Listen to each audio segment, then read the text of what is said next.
Good afternoon, everyone, or good morning or good evening, depending where you are joining us from. I'm Giuliano Denico, and a very warm welcome to our IPMA UCL Megaproject CEO Global Keynote Series. So this series is part of our scientific exploration of leadership and management practices and disseminate to more than 70 countries as part of the IPMA Megaproject SIG, practices of top leaders delivering such complex endeavors to many countries across the planet.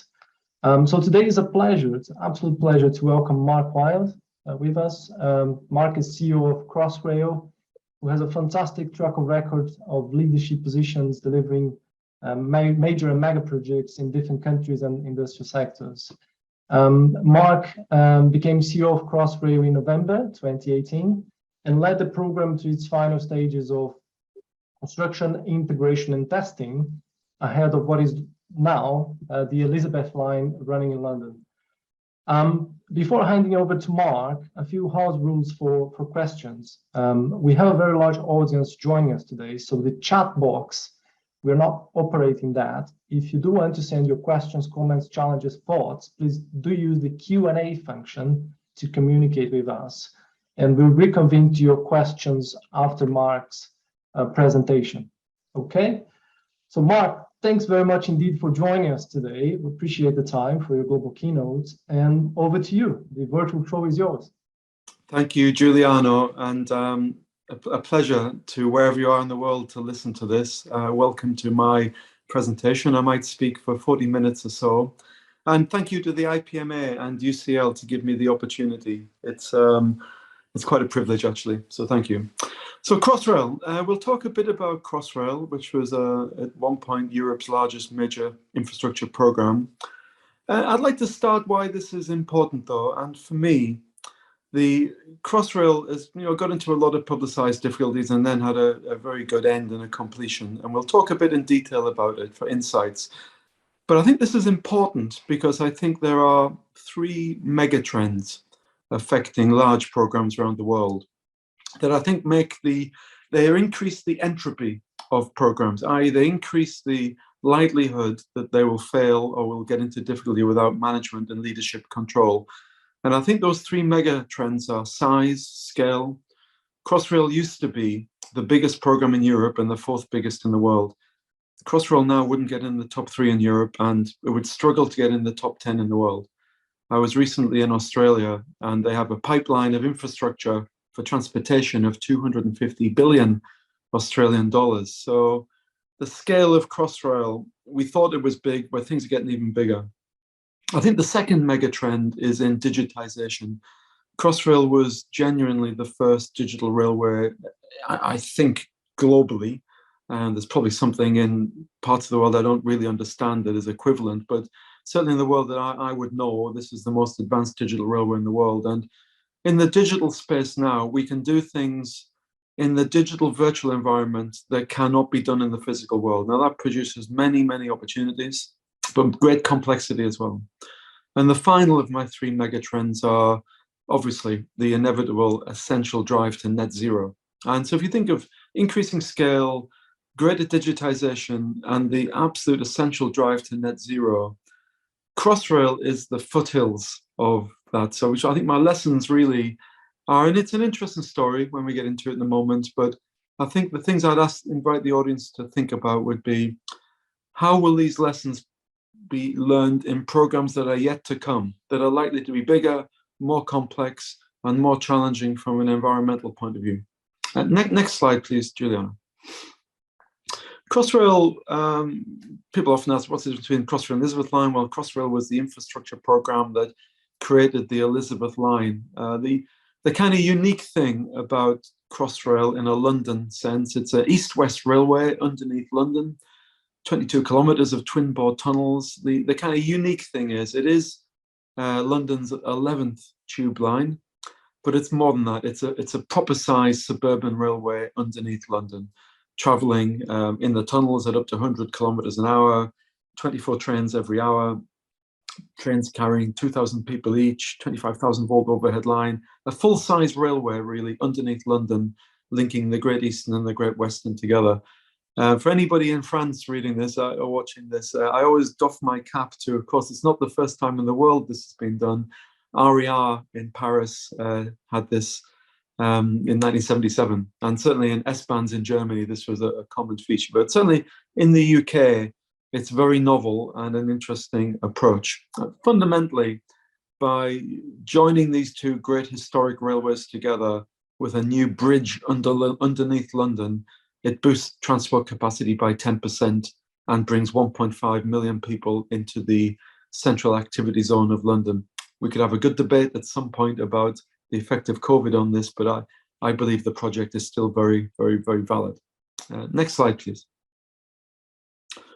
Those of you who know the geography of London, the bit that we talk Crossrail is that middle bit, the pink bit, kind of in the centre right rather. That's the iconic section of Crossrail. It should have cost £16 billion. The blue areas, east and west, are the historic Great Western, Great Eastern Railways. And you can see the power of what Crossrail was to achieve. It's a genuine game changer, a city-shaping program that bridges the Great Eastern and the Great Western together. So if you're at Heathrow Airport, which in the UK sense is the principal aviation hub for international travel, Heathrow at the moment, you've got to kind of get on a train at Heathrow, then get off at Paddington and get onto a small tube train to distribute you about. In this scheme, Heathrow to Canary Wharf, which is a financial centre in London, will be 38 minutes, very affordable cost, and step-free access for people with accessibility needs. Now, it actually cost 27% more than this, and it actually cost £20 billion.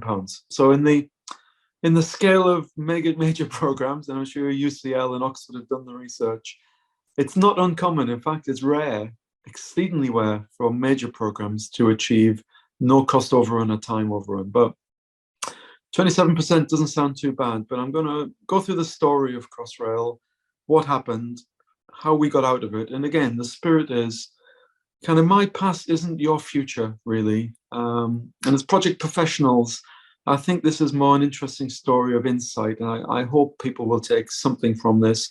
I'm certainly not saying, like a Cassandra, this is going to occur. Next slide, please, Julia. Launched on 24th of May 2022 this year, so we've been running for 90 days. A great thrill to get the Queen, Her Majesty the Queen, to open the railway. The railway is named after Her Majesty the Queen. When it occurred, everybody forgot about the trials and tribulations of 23 years, which is how long it has taken to build the Elizabeth line, 23 years. First actually appeared on the London rail map in 1974. So this has been an epic. And if people are interested, when somebody first thought of Crossrail, well, it was in the 40s, the 1840s, because the canal companies of London long wanted to build an underground railway as soon as the first ones emerged in the north of England in around 1830. So this was a big deal in London. And when the railway launched, the whole city was lit up purple, purple being the color of the line that we've designated for it. And the celebrations were euphoric. And I was really pleased for the 75,000 people have worked on Crossrail. And I'm now going to go into the lessons, and some of it's a bit messy and some of it is a bit awkward.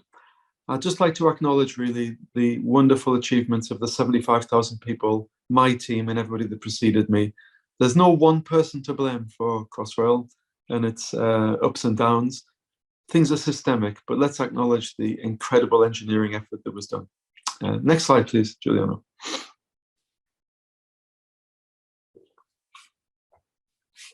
Speaking of people to blame for Crossrail, I'm only joking. This is the then Mayor, Boris Johnson, launching the start of construction in 2009 with the then Transport Minister, Andrew Adonis. And I guess the point of this slide is political interest in these schemes is not only a feature of these programs, it's essential because the authorizing environment take Crossrail, 50% UK government, 50% London business and taxpayers have paid for Crossrail.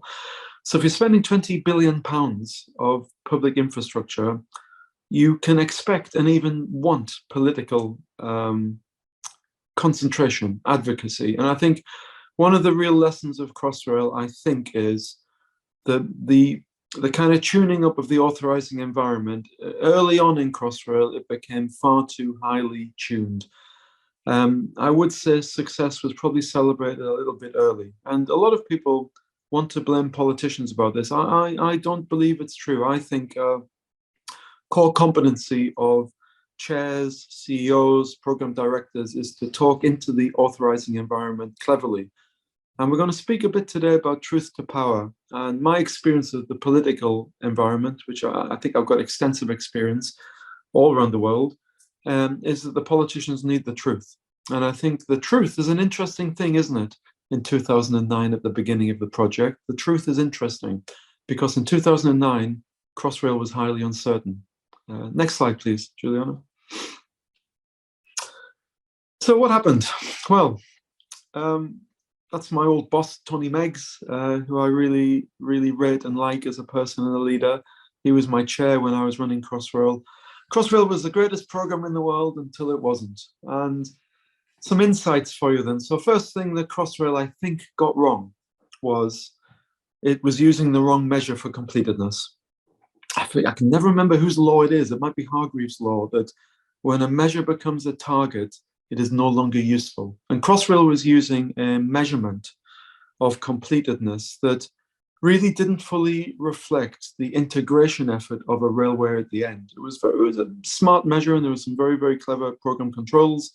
Nothing really wrong with it, quite conventional. But this is a picture of David Cameron, the then Prime Minister, in late 14. The tunnelling was done nearly, the major civils was finished, and the track was starting to be installed. And they declared the railway half built. We're halfway there.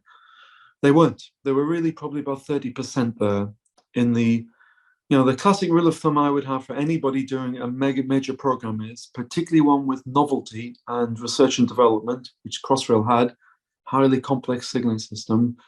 I think it's a third major civils. I think it's a third of fit out. And I think it's a third of integration and bringing into use. Now, on a less risky project, you might say, no, Mark, it's 40%, 40%, 20%. You might be right. It was never 50-50. And I think, a big lesson from Crossrail, it was never halfway done in 2014 at the end of the civils. Click, please, Julia. This is March 16.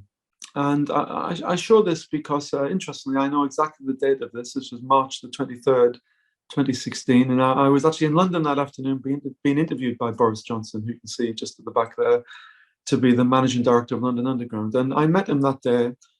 And he was in a very euphoric, even more euphoric than normal mode. And they utterly believed at this point in March 16 that there was only 2 years to go, or 2.5 years to go. Crossrail had named its opening date maybe 7 or 8 years in advance, which again, key lesson, was quite a mistake. By naming the public opening date in such an uncertain project, I think created some quite unhealthy conditions. And there is no doubt in March 16, at that ceremony, when the Queen was, that we named in honor of the Queen, you do not do that if you are not confident about the program. So I think this is why Crossrail is interesting. It's a systemic issue that we should look at it. There's nobody to blame. It's systemic. And in 2016, they indeed thought they had 2.5 years to go. Click, please, Juliana.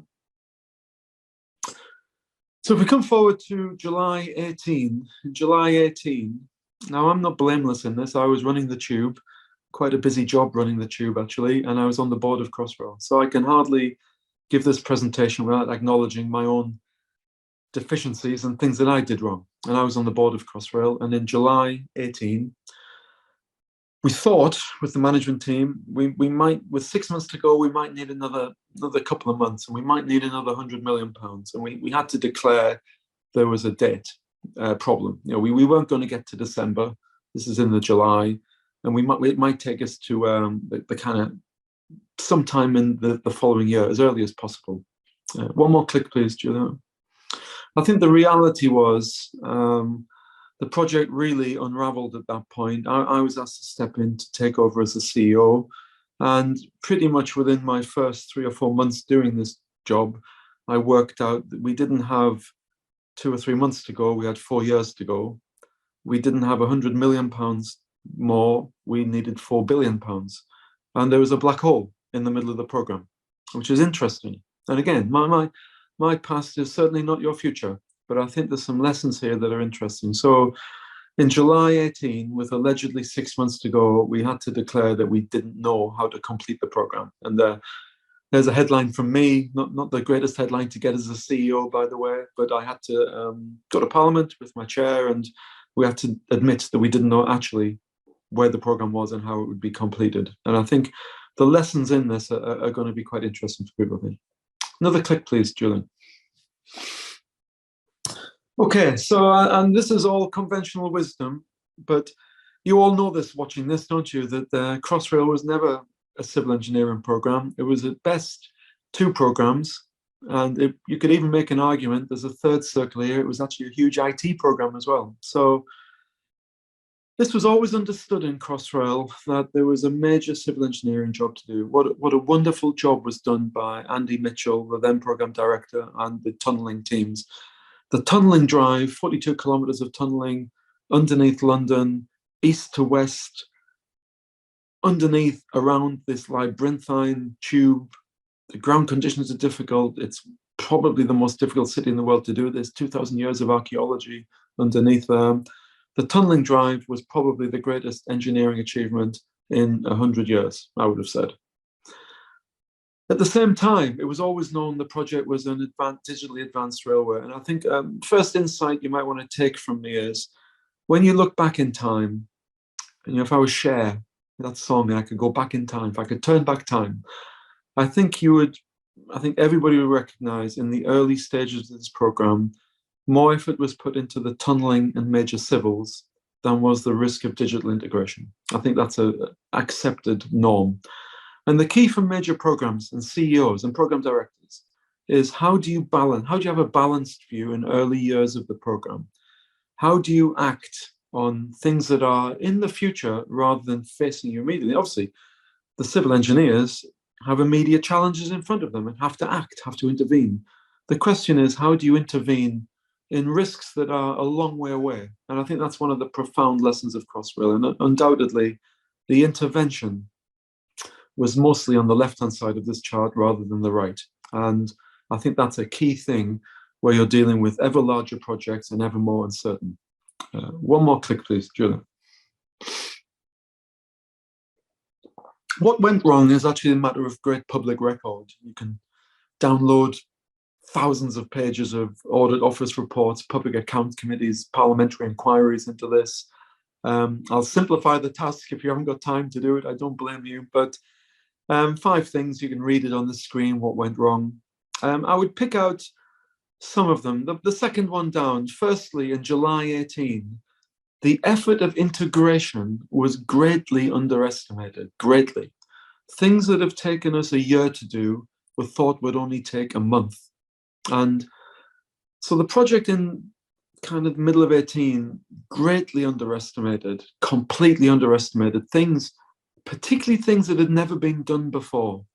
You know, to be fair to the team, lots of the tasks I'm talking about had never been done before. There'd never been 3 signaling systems. There'd never been a ETCS to CBTC on-the-fly transition.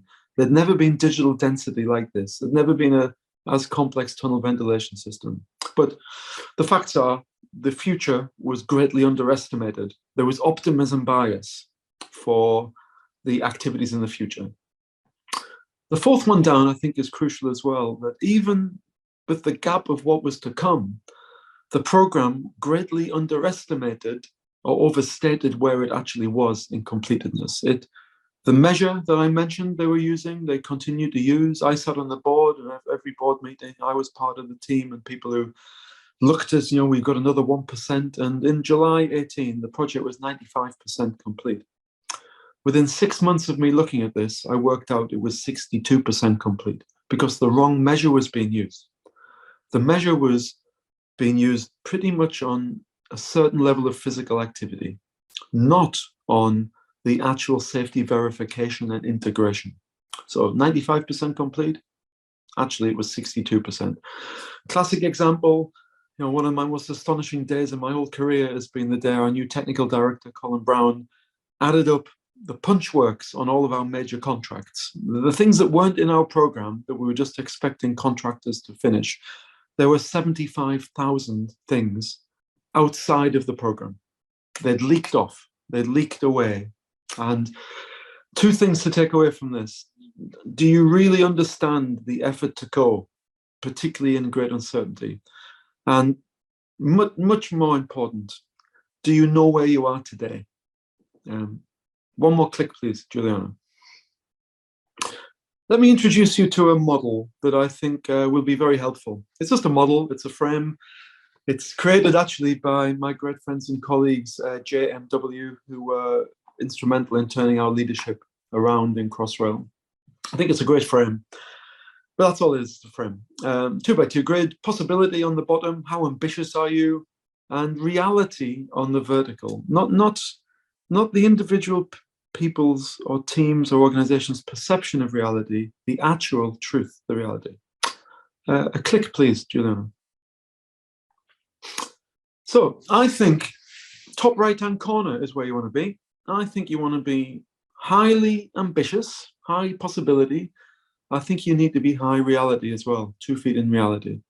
And in 2014, that previous picture of we're halfway there, interestingly, and I've looked at the data and the evidence, in 2014, there were programs that were identifying schedule compression, and this program could run late in the areas we're talking about, digital complexity, system integration.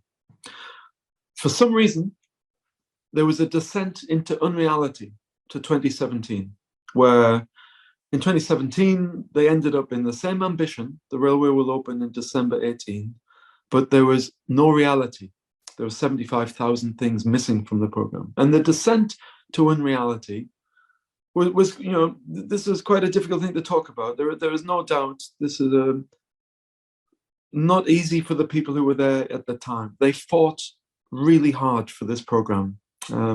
Incredible things were achieved in that descent to unreality. But the truth is, reality was lost.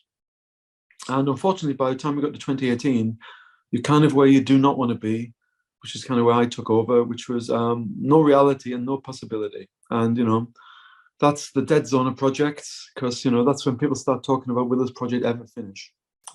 One click, please, Giuliano. Eventually, we got back into high performance. Even me, and I ended up a period in 2019 in high reality. I knew there's 75,000 things to do, but I had no ambition. And I guess the movement around this checkerboard, if you click, Giuliano, the movement around this checkerboard is, if we're £4 billion and 4 years late, which is quite a catastrophe, by the way, even though it's only 27%, imagine the consequences of that, of traders, of home builders, of restaurants, of people who are moved house to rely on their commute. Imagine the terrible, embarrassing problem of being 4 years and £4 billion late. I can't prove it, and who would know? But I think the journey around that checkerboard has probably cost at least half of that.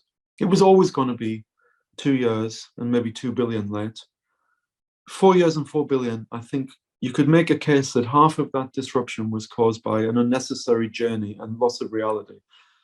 I think the catalytic event that anybody watching this call must avoid at all costs. You must never name an opening date. That's your internal challenge target and your external downside risk target for your stakeholders. The confluence of those dates in Crossrail was catalyzed. It catalyzed the desperate overlapping and compression of the schedule. So I'm pretty lucky in the job I've had to look at all the major programs around the world, really. Just come back from Australia. And here's the good news. Nobody's daft enough now to create singular end dates that are the same internally and the same externally. The skill and the art of major programs is the management of the constructive tension between an achievable early date and a bankable late date. And that is, for all of the people on this call, I think the art of major program management. Next slide, please, Giuliano. there's the model in a more systemized thing. If I had one thing to say, that if people want to laminate something and put it under their pillow at night, I would kind of laminate this slide, because with projects getting bigger, the rise of digitization and the drive to net zero, 2 feet in reality is utterly essential. And how do you keep reality in something that's greatly uncertain is worth a discussion amongst your project teams, your supply chain, your boards, your government ministers. How do you maintain reality in the face of great possibility? Because guess what?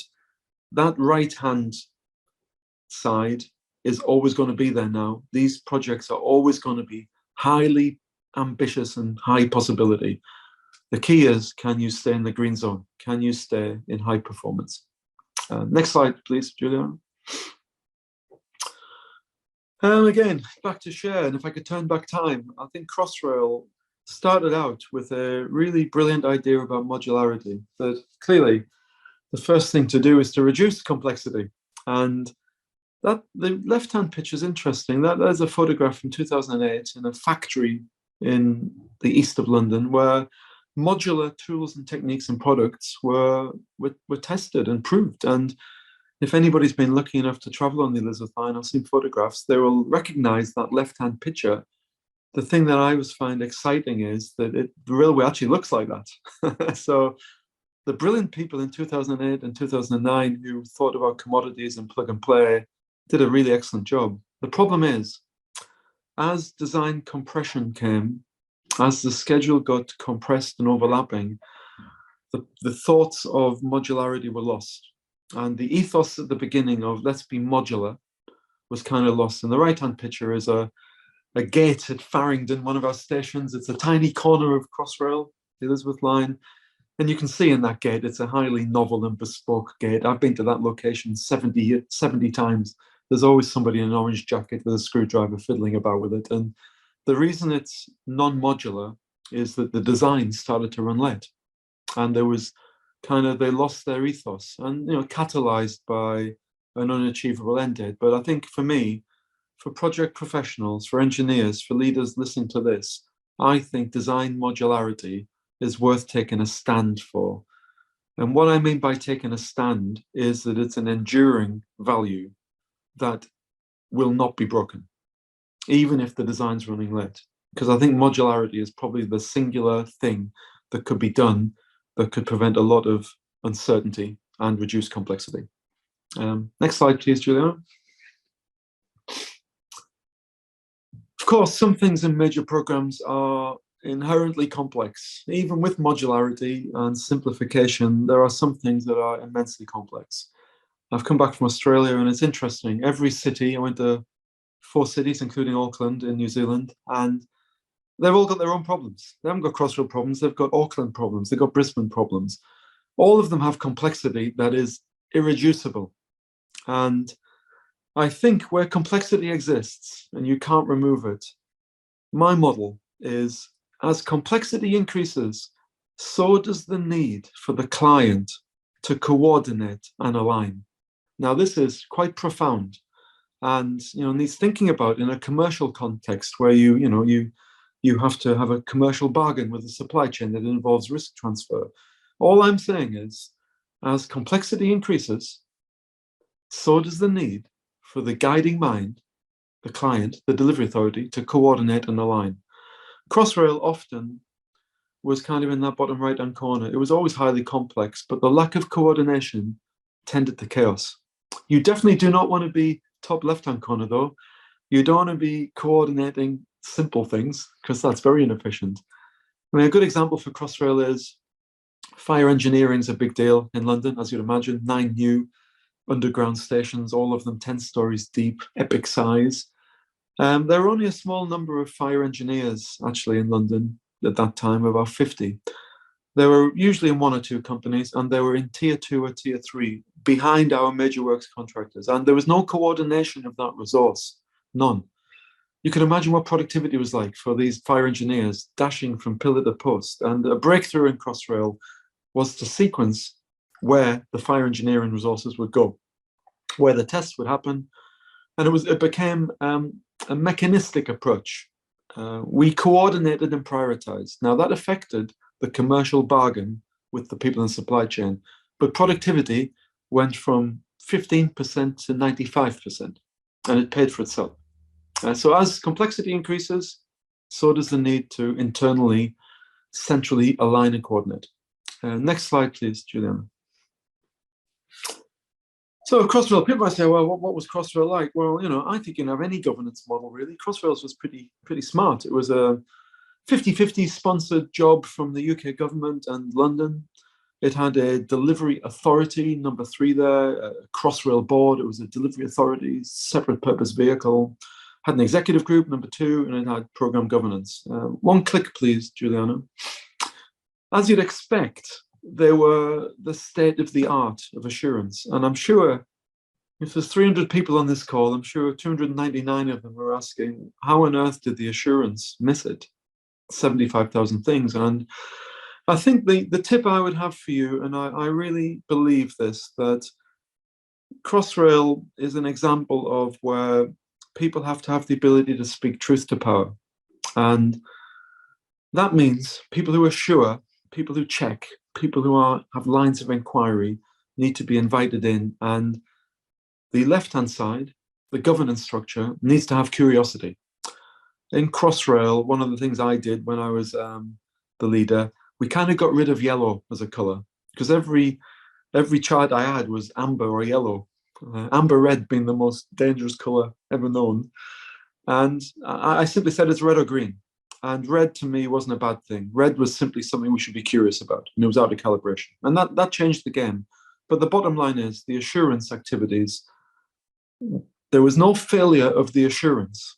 The failure was that collectively there was lack of curiosity about where the gaps existed. And I'm not blaming anybody. It was a collective ecosystem where people maybe didn't want to particularly look and be curious about things that might give them bad news. And that's a cultural, environmental thing. And I guess in extremis, it might have been a culture where bad news wasn't tolerated. I've no evidence of that. Certainly the environment of Crossrail was very constructive. The leadership was great, collaborative environment. But the truth of the matter is, the real state of the program and the gap in completedness did not surface, even though we had huge amounts of assurance. One click, please, Juliana. I'll introduce you to a concept that I think is really profound, and it's not about engineering or modularity or signaling engineering. It's about mindset. And I think the mindset of Crossrail should have been curiosity. Why are things out of calibration? Could they be out of calibration?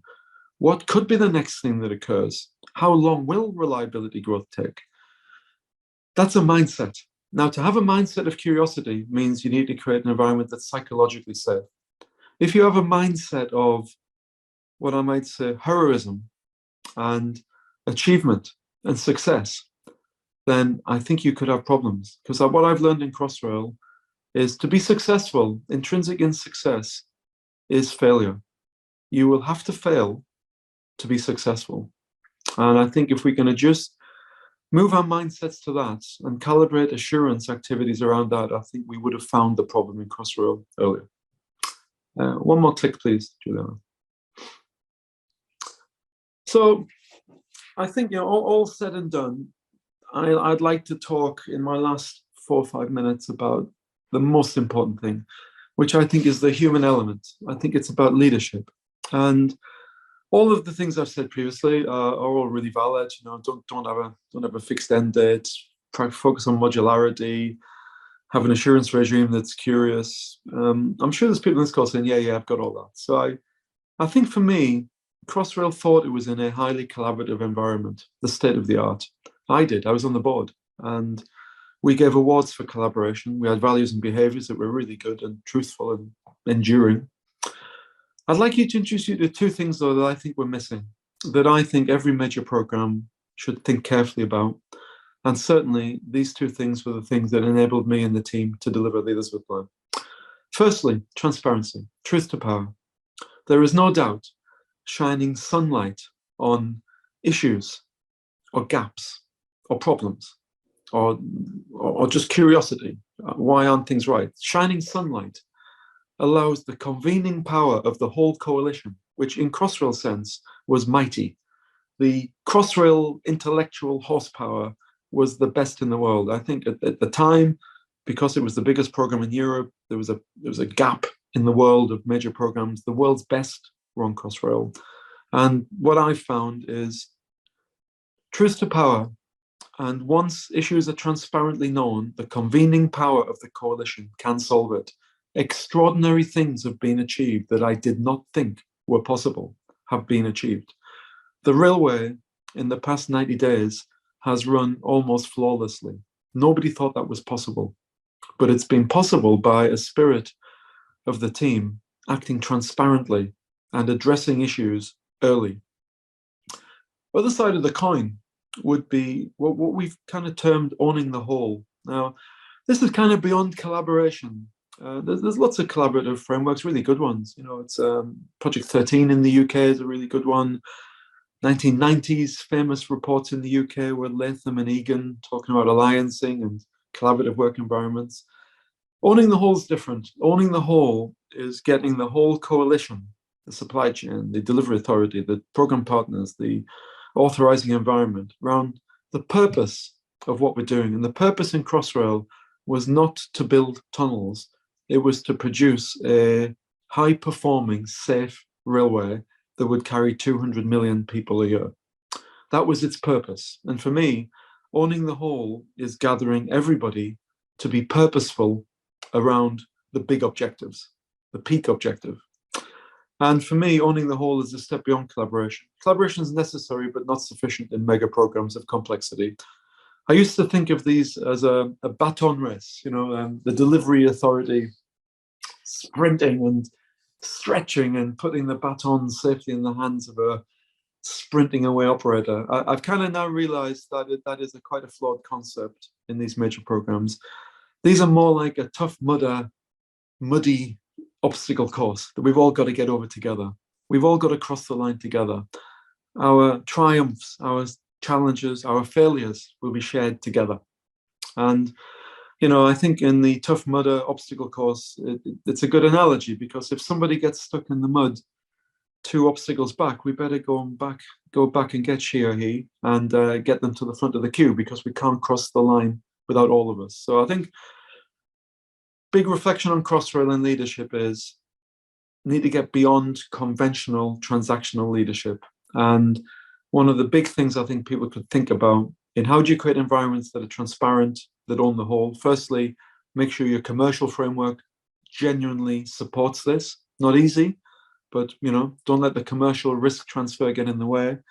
And then most importantly, a lot of talk about diversity and inclusion. And for me, not only is diversity and inclusion, have representative workforces, morally the thing to do as a human being who exists on this planet, I also believe inclusive and diverse teams will give you transparency and owning the whole. So I think there is a prime mover event here to shift into a world where we need all the talents to do this. And I think I've got one final slide, Juliana. I've kind of reflected on, I've finished this role now. I'm off to take up a CEO role in SGN, one of UK's gas distribution companies. Very looking forward to getting into the energy sector. But I've kind of thought about me. You know, I made a few mistakes in doing this role, and I've written kind of 5 things down. Spoke about one already. CEO has to create a higher purpose. So the head of the delivery authority, if that's the CEO, they've got to talk as much about the railway rather than what we're doing every single day. And the higher purpose really needs to bring people's background conversations to the foreground. You know, a lot of people complaining at the water cooler about the operators are too pedantic, or the operator complaining at the water cooler that this delivery team are never going to do it. The CEO's role is to get those background conversations to the foreground and speak to a higher purpose. Crossrail lived in the house of risk, should have lived in the house of intervention. Kind of mentioned it before. What's the house of risk? Well, you know what the house of risk is. You all know the risks. They're in your risk register. They're all bright red, and you work out some mitigations that make it amber. course, those mitigations are really a bit fanciful, aren't they? And they become ever increasingly fantastical. I think the CEO needs to create an environment where people live in the house of intervention. Now, to live in the house of intervention, to act rather than to mitigate in the future, implies that you might get it wrong and you might fail. And I think that leads to my third point about a kind and inclusive environment that people can speak truth to power. There's nothing wrong with producing an environment that's kind to people. In fact, I might think it is the state of the art of leadership. And if you can create an environment of psychological safety with a higher purpose, you will find people intervening. The key thing is people can intervene safely and not get criticized for it if it goes wrong. Remove the fear of failure. Ultimately on Crossrail, when it all went badly wrong, I feel very bad about it because my friends, my colleagues, people were hurt in this process, either physically or mentally. It was hard and unpleasant, and my mates got hurt in the process, and I don't like it. And I think when I look back, a dominant characteristic was fear. And I think as leaders, you have to release people from fear if you're going to live in an age of uncertainty. And my very final point, for everybody out there, for every leader, for every CEO, for every program director, can we stop leading by ego and personality? And can we start by leading with commitments to each other? And if you are genuinely going to pivot from a baton race transition to an obstacle course we'll all win together, I believe the key is to lead through commitment to each other rather than to lead through our personality and our ego. And to do that means creating an environment and a team that is inclusive, diverse, kind, respectful, curious. And I believe that is the future of major programs. I think that's it, Giuliano, and I've managed to do it in 40 minutes, so thank you.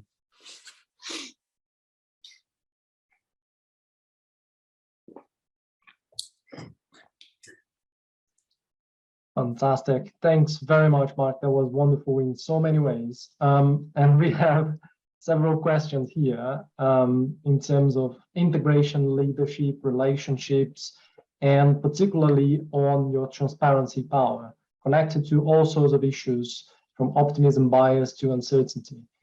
So perhaps if we could start with this idea of moving coordination to a collaborative and safe environment between the client and the wider supply chain.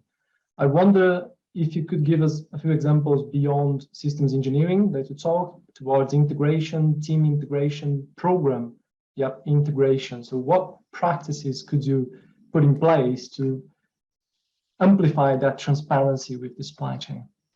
Yeah, so I think three things in my presentation there that are resonant with me. So firstly, identification of the higher purpose is utterly essential. And the higher purpose of Crossrail was a highly reliable performing railway.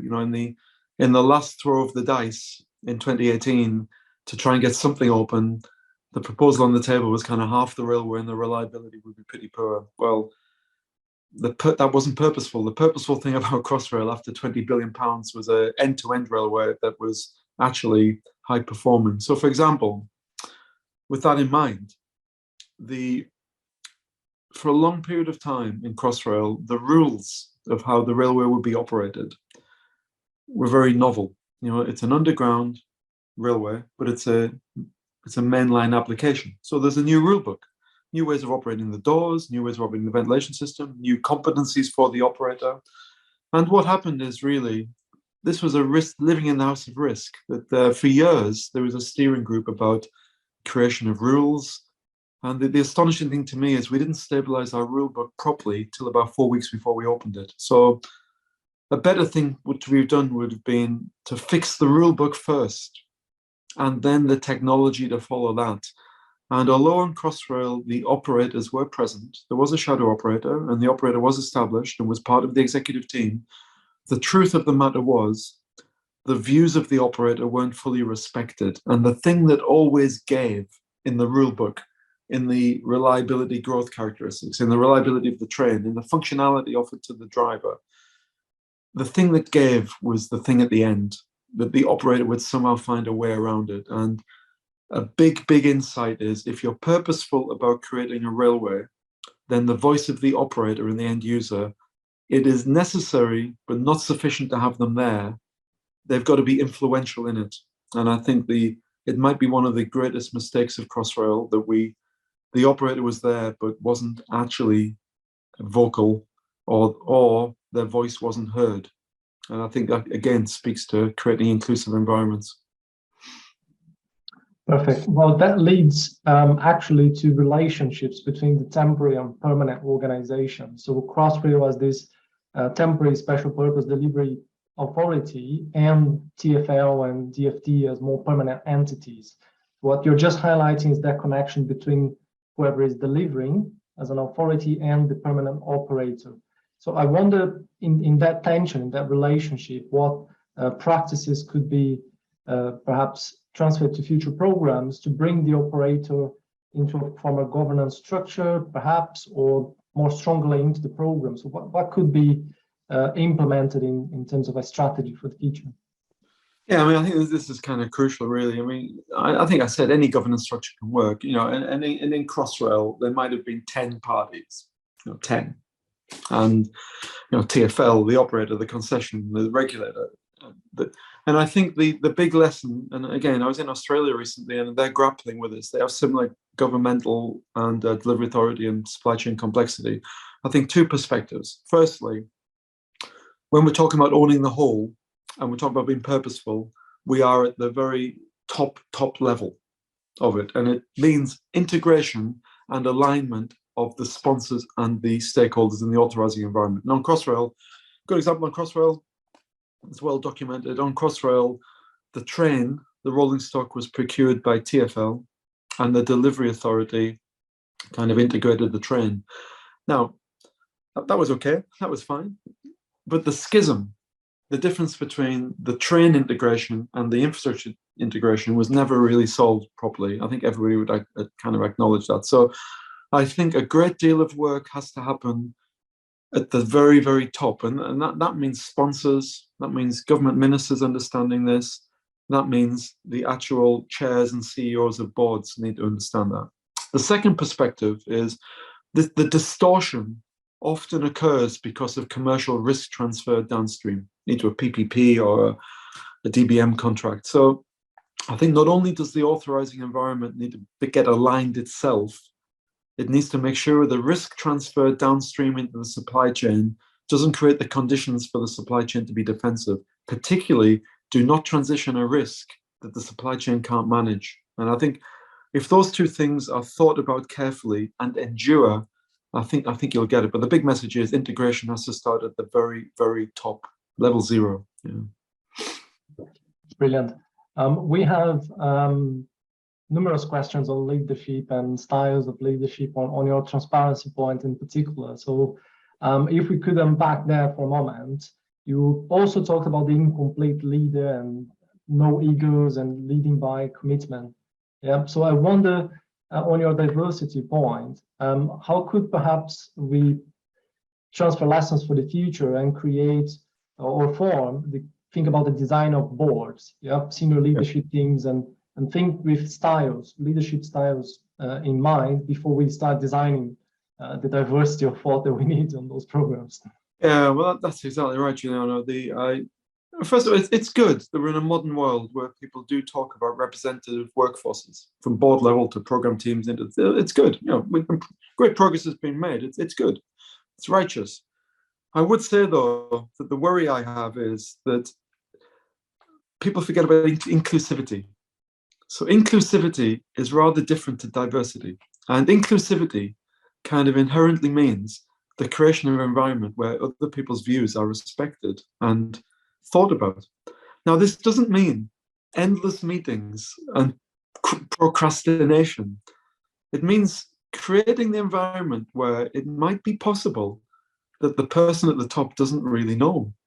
And I think in great uncertainty, these mega programs, what you don't know is as important as what you know. And the best way to kind of get to that, these concepts of the incomplete leader, is to surround yourself with all of the talents, not only different skills and big story about cognitive bias on Crossrail. I think everybody would accept the civil engineering bias existed too long in Crossrail. So that's one thing.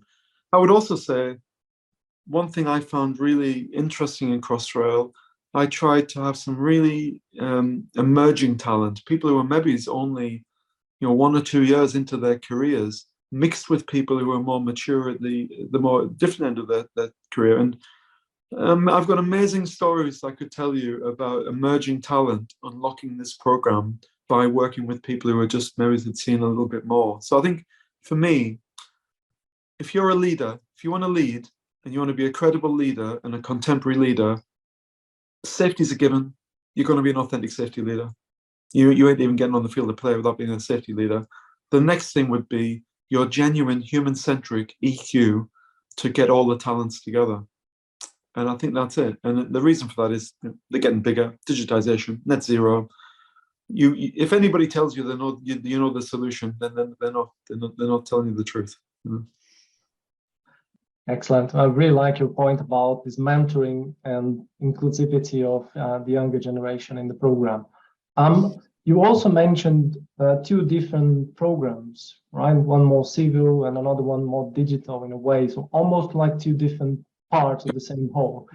And I was wondering, as integration is so important as collaboration as well, how would you perhaps recommend future clients to build different integration capabilities over the life cycle of such a program, given how different these 2 tasks are?